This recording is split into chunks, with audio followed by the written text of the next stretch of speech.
हमारी पृथ्वी पर समय समय पर अजीबोगरीब घटनाएं घटती रहती हैं और इन घटनाओं के कारण अफवाहों का बाजार भी गर्म रहता है। और इन्हीं अफवाहों के बीच कभी कभी ऐसी सच्चाई सामने आ जाती हैं कि जिन पर यकीन करना मुश्किल हो जाता है। एलियंस के बारे में तो आप सभी ने कभी न कभी जरूर सुना होगा या कहीं न कहीं पढ़ा होगा। कहा जाता है कि एलियंस यूएफओ जैसे किसी एडवांस टेक्नोलॉजी वाले विमान में पृथ्वी पर आते हैं। साथ ही ये भी कहा जाता रहा है कि ये एलियंस इन यूएफओज की सहायता से अपने ग्रह से पृथ्वी तक का सफर महज 1 घंटे में पूरा कर लेते हैं और लोगों द्वारा समय समय पर इन्हीं यूएफओज को देखे जाने का दावा किया जाता रहा है। यूएफओ यानी अनआइडेंटिफाइड फ्लाइंग ऑब्जेक्ट, यानी एक ऐसी उड़न तस्तरी जिसे अभी तक वैज्ञानिक रूप से डिफाइन नहीं किया गया है। और ये भी कहा जाता रहा है कि इन विमानों के क्रैश होने पर जो भी इनका मलबा होता है या इनसे जो एलियंस जैसे लोग मिलते हैं उन्हें रिसर्च के लिए एरिया 51 में ले जाया जाता है। इस वीडियो में हम ऐसी ही एक घटना के बारे में बात करेंगे जिसके बाद लोग ये सोचने पर मजबूर हो गए कि क्या सच में एलियंस पृथ्वी पर आते जाते रहते हैं। 1947 से पहले एलियंस क्या होते हैं इस बारे में किसी को कोई खबर नहीं थी और ना ही कोई इस टॉपिक पर बात करने में इंटरेस्ट रखता था। ऐसा नहीं था कि इससे पहले कभी कोई यूएफओज नहीं देखे गए या फिर एलियंस के बारे में किसी को कोई जानकारी नहीं थी, बल्कि कई वैज्ञानिक यह दावा करते आए हैं कि यूएफओज लगभग 500 या 1000 साल पहले से भी देखे जाते रहे हैं, लेकिन यह आम लोगों के बीच कभी चर्चा में नहीं आए। लेकिन साल 1947 में एक ऐसी घटना घटी जिसने आम लोगों के बीच खलबली मचा दी और आम लोगों के बीच एलियंस और यूएफओ को लेकर उत्साह पैदा हो गया। वो ये जानने को उत्सुक रहने लगे कि क्या सच में एलियंस पृथ्वी पर आते जाते रहते हैं, क्या सच में यह यूएफओ एलियंस के ही विमान हैं। उन्हें ये सोचने पर मजबूर कर दिया कि इस धरती के अलावा कहीं और भी जीवन है। चलिए जानते हैं कि उस घटना के दौरान ऐसा क्या हुआ जिसके बाद लोगों के मन में एलियंस और यूएफओ को लेकर काफी विवाद और सवाल खड़े हो गए, और क्या इस घटना का संबंध किसी तरह से एरिया 51 से भी है। ये घटना है न्यू मैक्सिको के रॉसवेल शहर की, जो रेगिस्तान और चरवाहों का एक छोटा सा शहर माना जाता है, जहां दुनिया का सबसे बड़ा Roswell army airfield military group भी मौजूद है। आपको बता दें कि ये वही एयरफील्ड है जिसने सेकेंड वर्ल्ड वॉर के दौरान जापान और पैसिफिक में एटम बॉम्ब डिप्लॉयड किए थे। रोज की तरह वहां के स्थानीय किसान अपनी फसलों की निगरानी करने के लिए गए। तभी मैक ब्रेजेल नाम के एक किसान ने आसमान से कोई चमकती वस्तु को अपने खेत से 2 किलोमीटर दूर के एक रेगिस्तानी इलाके में गिरते हुए देखा। पहले तो मैक काफी डर गए, क्योंकि इससे पहले उन्होंने ऐसी कभी कोई वस्तु देखी ही नहीं थी। यह दिखने में गोलाकार चपटे विमान जैसी नजर आ रही थी, जिसका बीच वाला हिस्सा ऊपर से उठा हुआ था और यह आम विमानों से काफी अलग भी था। इसके बाद मैक ने इस घटना की जानकारी स्थानीय पुलिस को दी और पुलिस इस घटना की तफ्तीश में जुट गई। लेकिन बाद में पुलिस ने इस केस को यूएस एयरफोर्स के रॉसवेल आर्मी एयरफील्ड के हाथों सौंप दिया।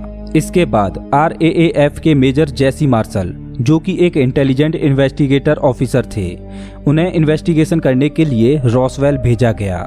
इसके बाद 8 जुलाई 1947 को RAAF के public information officer Walton hot ने एक प्रेस कॉन्फ्रेंस की। इस प्रेस कॉन्फ्रेंस के दौरान उन्होंने बताया, रॉसवेल घटना के दौरान एक यूएफओ क्रैश हुआ था जिसे रिकवर कर लिया गया है। यह ऑब्जेक्ट एक ऐसी धातु से बना है जो पृथ्वी पर नहीं पाई जाती, जिसका मलबा इकट्ठा करके रिसर्च के लिए लाइब्रेरी भेज दिया गया है, जिसमें 2 एलियंस के शव भी बरामद हुए हैं और एक एलियन जख्मी हालत में जिंदा पकड़ा गया है। इन एलियंस को टेस्टिंग के लिए एरिया 51 में भेज दिया गया है। आपको बता दें कि एरिया 51 एक ऐसी रहस्यमय जगह है जिसके बारे में अभी तक कोई नहीं जानता कि वहाँ क्या होता है और इस जगह को इतना सीक्रेटली क्यों रखा जाता है। इस पर काफी थ्योरीज और कंट्रोवर्सी बनी हुई है। दोस्तों, एरिया 51 से रिलेटेड विस्तार में एक वीडियो हमारे चैनल पर मौजूद है, जिसे आप देख सकते हो। इसके अगले दिन यह खबर न्यूज़पेपर में भी प्रकाशित हुई, जिसमें यूएफओ क्रैश होने से लेकर एलियंस के शव बरामद होने तक की बात कही गई। इसके महज 24 घंटे के बाद ही अमेरिकी सरकार के दबाव में आकर RAAF के एक दूसरे पब्लिक ऑफिसर द्वारा प्रेस कॉन्फ्रेंस की गई, जिसमें वोल्टन हॉट के दावों को पूरी तरह से खारिज कर दिया गया।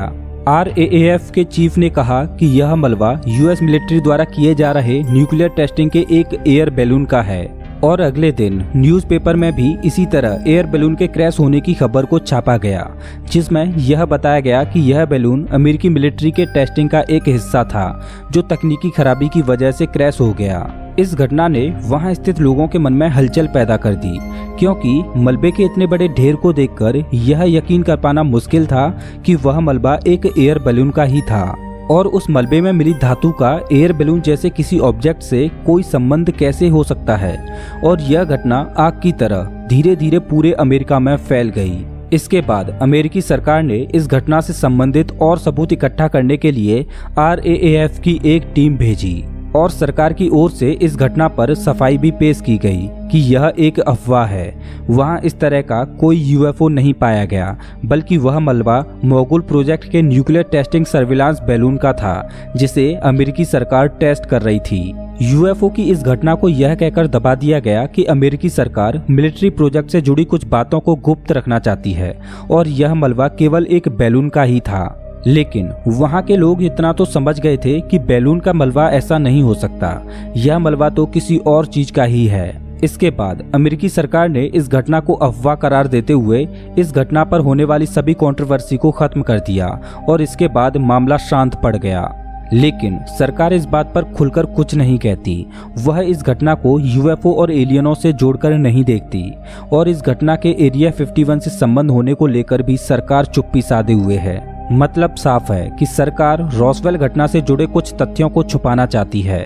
हालांकि सरकार ऐसा क्यों कर रही है यह कोई नहीं जानता। इस घटना के कुछ महीनों बाद रॉसवेल घटना से संबंधित अमेरिकन खुफिया एजेंसी FBI की एक सीक्रेट फाइल सार्वजनिक की गई, जिसमें इस बात का खुलासा किया गया कि रॉसवेल घटना के दौरान एक UFO क्रैश हुआ था, जिसकी जांच अमेरिकन पुलिस और सेना के अधिकारियों ने की थी, जिसमें कुछ मानव जैसे दिखने वाले लोग भी मिले थे, जिनमें से कुछ मरे हुए थे तो कुछ जख्मी हालात में पाए गए थे। और इसी दौरान ऐसा पहली बार हुआ जब किसी एजेंसी ने UFO के अस्तित्व को स्वीकार किया था।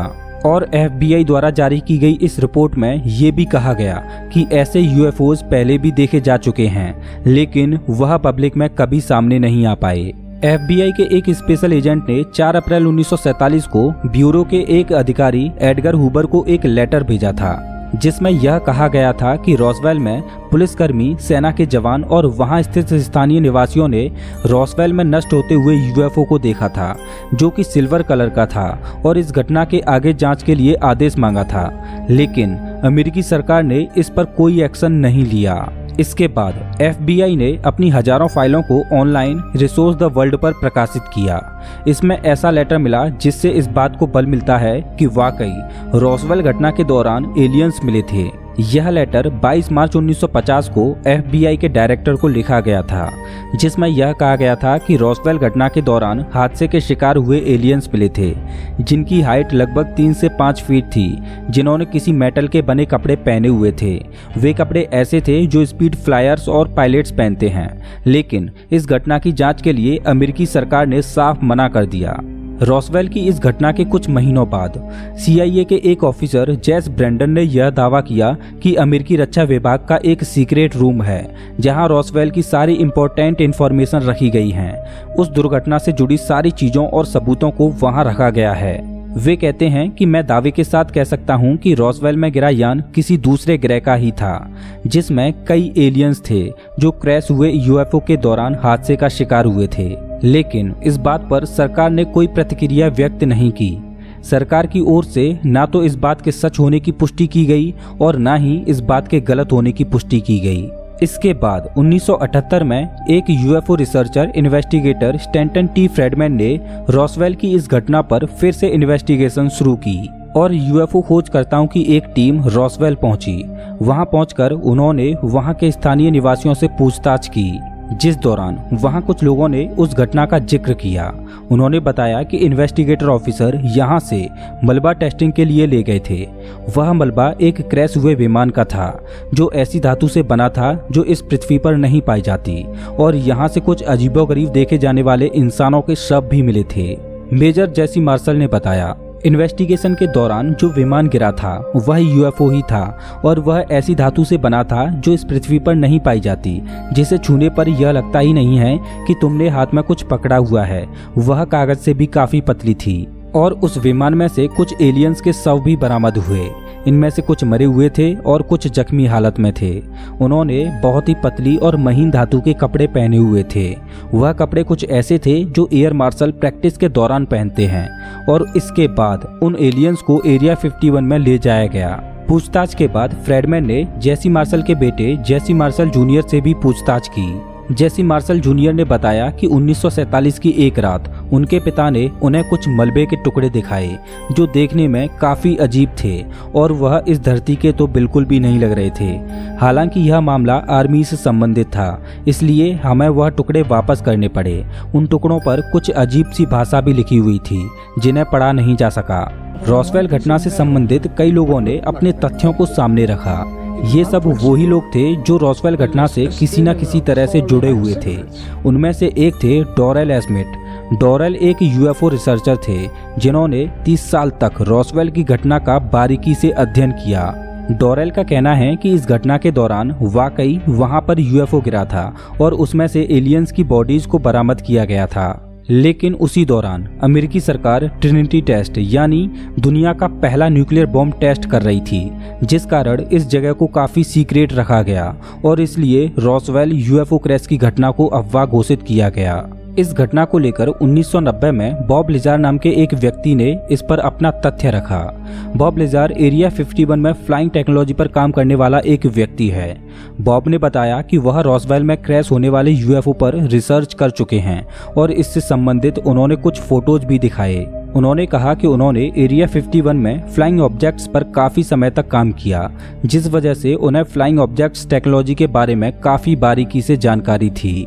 बॉब ने बताया कि एरिया 51 में उनका टारगेट लो ग्रेविटी में किसी ऑब्जेक्ट को हाई स्पीड से चलाना था, लेकिन अमेरिकी सरकार ने बॉब की इन बातों को झूठा बताया और कहा कि वो एरिया 51 में कभी भी किसी भी डिपार्टमेंट में काम नहीं करते थे। इसके जवाब में बॉब ने मीडिया के सामने सबूत भी पेश किए। इन सभी तथ्यों और सबूतों के सच होने को बल तब मिला जब रॉसवेल की इस घटना से जुड़ी एक और शख्सियत सामने आई, जिसके बाद लोग रॉसवेल घटना के दौरान बरामद हुए एलियंस और एरिया 51 से जुड़े मामलों पर गंभीरता से सोचने लगते हैं और सरकार से इन सब घटनाओं पर जवाब मांगते हैं। और वो शख्स हैं Boyd Bushman. Boyd Bushman area 51 में काम करने वाले एक सीनियर साइंटिस्ट थे जो एरिया 51 में एरोस्पेस इंजीनियरिंग की पोस्ट पर काम करते थे। साल 2014 में बुशमैन ने एक वीडियो जारी की जिसमें यह दिखाया गया कि वह एरिया 51 में एलियंस के साथ काम कर रहे हैं और कुछ एलियंस उसमें से वो हैं जो रॉसवेल की दुर्घटना में मिले थे और जिन पर रिसर्च चल रही है। बॉयड बुशमैन ने यहाँ तक भी कहा था कि एरिया 51 में काम करने वाला आधा स्टाफ एलियंस का है। आपको बता दें कि बॉयड का यह वीडियो उनकी मृत्यु के अंतिम क्षणों में प्रकाशित हुआ। भला कोई व्यक्ति मरने से पहले झूठ क्यों बोलेगा, जिसको देखकर यह साफ लगता है कि एरिया 51 और रॉसवेल की घटना का सीधा संबंध है और रॉसवेल की घटना में सचमुच यूएफओ ही क्रैश हुआ था और सरकार इसे सबसे छुपाने का प्रयास कर रही है। सरकार ऐसा क्यों कर रही है यह कोई नहीं जानता। रॉसवेल की घटना से जुड़े ऐसे काफी सबूत हैं जो समय समय पर पेश किए गए जो ये दर्शाते हैं कि रॉसवेल घटना के दौरान एलियंस के शव बरामद किए गए थे और उनकी टेस्टिंग एरिया 51 में की गई। लेकिन सरकार ऐसे सभी सबूतों को अफवाह करार देती है, जबकि सरकार इसके विरोध में कोई सबूत पेश नहीं करती। सरकार का ऐसा रवैया कहीं न कहीं पृथ्वी पर एलियंस के होने को लेकर किए जाने वाले दावे के प्रति सच्चाई को प्रदर्शित करता है। इन सब तथ्यों को जानकर कहीं न कहीं यह लगता है कि सरकार कुछ न कुछ जरूर छुपा रही है और वह दिन दूर नहीं जब एलियंस पृथ्वी पर आम लोगों के बीच उपस्थित होंगे। दोस्तों, आपके इस घटना के बारे में क्या विचार हैं, प्लीज कमेंट करके जरूर बताएं। अगर आपको ये वीडियो अच्छा लगा हो तो इसे लाइक करें और ऐसे ही मजेदार वीडियोज के लिए चैनल को सब्सक्राइब करें, साथ ही बेल आइकॉन दबाएं।